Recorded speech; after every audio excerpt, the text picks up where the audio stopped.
And it really just starts from your intentions, man. If you intend to elevate yourself, you will, man. You will. Because I remember I used to be the same person. I don't like to discredit nobody because of my efforts. But the reality of it is I was the same dude sometimes to sit there and be like, man, I'm going to start smoking today. Yeah. Somebody be like, man, whatever, go get another Dutch. You be right there with the dude, on, you know what I'm saying, doing the same thing. So it's like, at some point, you know, we all fighting with this. That's what's so crazy about it.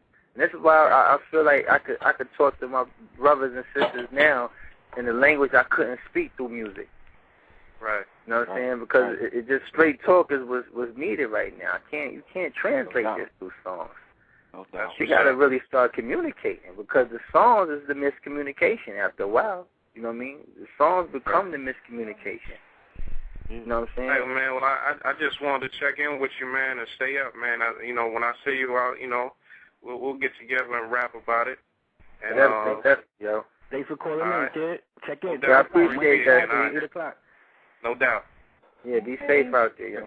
All right, I got a question. The minute that you said that, we got another caller. Hold on one second. We're going to get to you. What made you choose Islam and not another religion?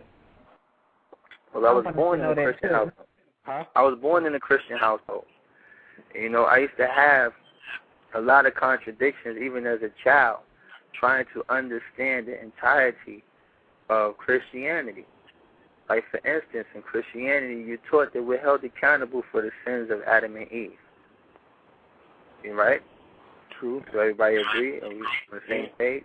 Okay. All right, so we're held accountable for the first sin ever committed. You know? But in the Quran, it teaches us that Adam repented for this sin, and he was forgiven. So God forgave Adam for the sin that he committed, but chose to hold everybody else accountable for it. That would make God unjust. That would make him unjust. And we all know that God is a just God.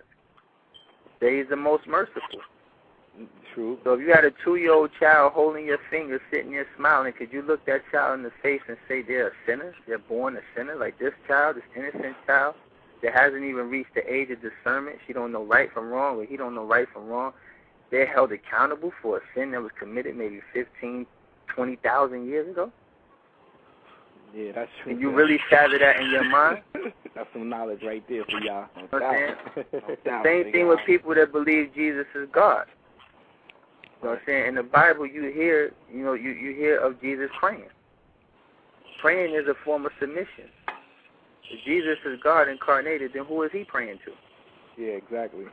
You know, that's just like if I had a Fortune 500 company. I'm the president and I'm the vice president. We had this meeting, all of us right now on this phone, and I sit down and say, you know what, I'm not so pleased with the activity of the vice president. I'm just going to fire myself. Yeah, exactly. I get to keep my president position, but I'm going to fire myself as the vice president. Yeah. Like, you know, it wouldn't make any sense. It definitely doesn't. We got another caller. Will, 914-410. Assalamu alaikum. Walaikum salam. Slime to catch you. All praise be to Allah. This is Shaheen from the ATL. What's going on, Aki? Hamdi Allah. I've been listening to you for the last 30 minutes. All praise be to Allah that you're going to definitely shine the light. You know, it was a great coupon. That's what I would consider was a great coupon. You was giving out a great message. And inshallah, we're getting prepared for Ramadan.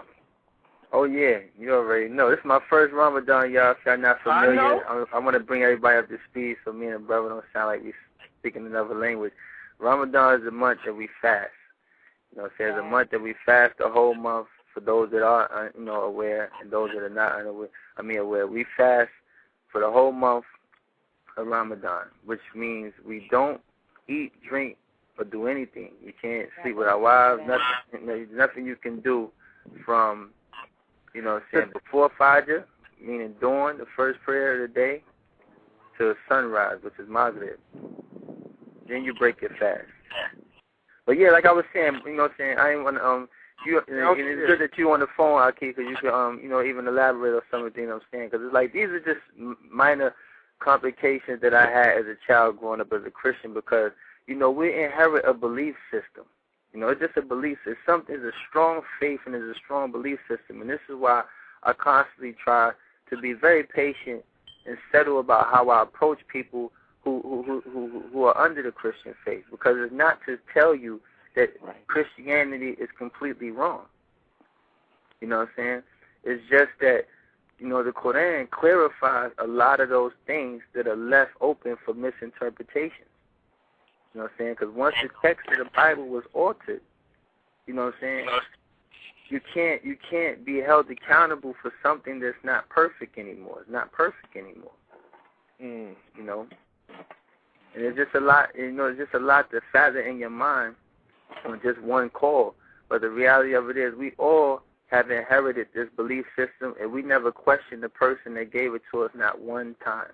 Yeah, not exactly. one time since you were 5 years old. And the reason why is because it comes from somebody that's worthy of trust, meaning grandma. Because it don't really be about you have to give up Jesus to accept Allah. In Islam, we love Jesus. You know what I'm saying? We just put him in his right perspective. He was a messenger. Yes, he was born of a virgin. Yes, he was the spoken word of God. We can agree upon a lot of things.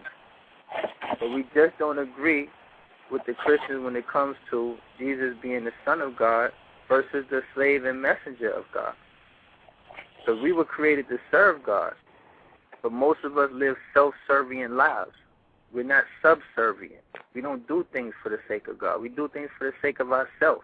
And a lot of people say to themselves, like, man, but I'm a good person, man. I give out Hallmark cards every birthday. I help old ladies cross the street. Like, why would I be exempt from the paradise that God promised us?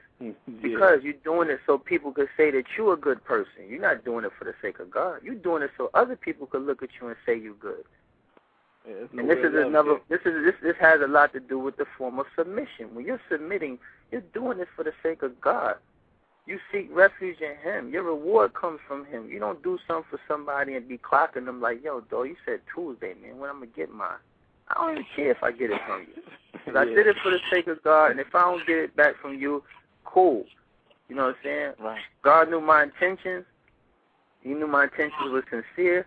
He knew I did it for the sake of him. I'm straight. So we getting close to the time. Will, 917-858. Yeah, the phone had hung up. Hey, cuz, what's the difference between religion and spirituality? Religion and spirituality? Yeah. Well, basically, you know, spirituality is more so driven by, you know, an emotion in most senses. You know what I'm saying? Because you can be spiritually in tune with a baseball game. You can be spiritually in tune with, you know, with anything that you put all your emotion in it. It kind of drives you in a whole different light. But religion has fundamentals. It has a methodology to it. You know what I'm saying? And discipline.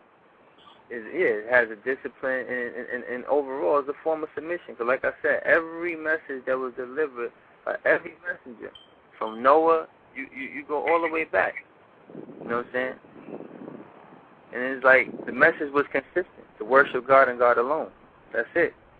So if your spirit is not driven towards that, you know what I'm saying, then once again, your spirituality becomes self-servient opposed to subservient. Well, you know, some people get spirituality or spirit and soul mixed. What you just explained from my learning and teaching is soulful experience. Like when people go to church and hear the choir, they go like, oh my God, I never felt like this. But once they get outside that door, that feeling is gone. That's a soulful experience. Spirituality, that's what I'm saying. Communion. If you can't keep that with you, then it's an emotion, like I was saying earlier. It's an emotion, because a religion is a discipline. Submission is all day. I submit to God all day. That's all day. Not only just to praying 5 times a day. I'm always in remembrance of Allah. I'm always thinking about Allah.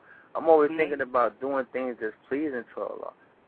Every day, I lower my gaze. I don't curse. I don't smoke. I don't drink. I try to do everything that's pleasing to Him. That is a repetitive form of living. That's a lifestyle. You know what I'm saying? Spirituality, you just established, is a temporary boost.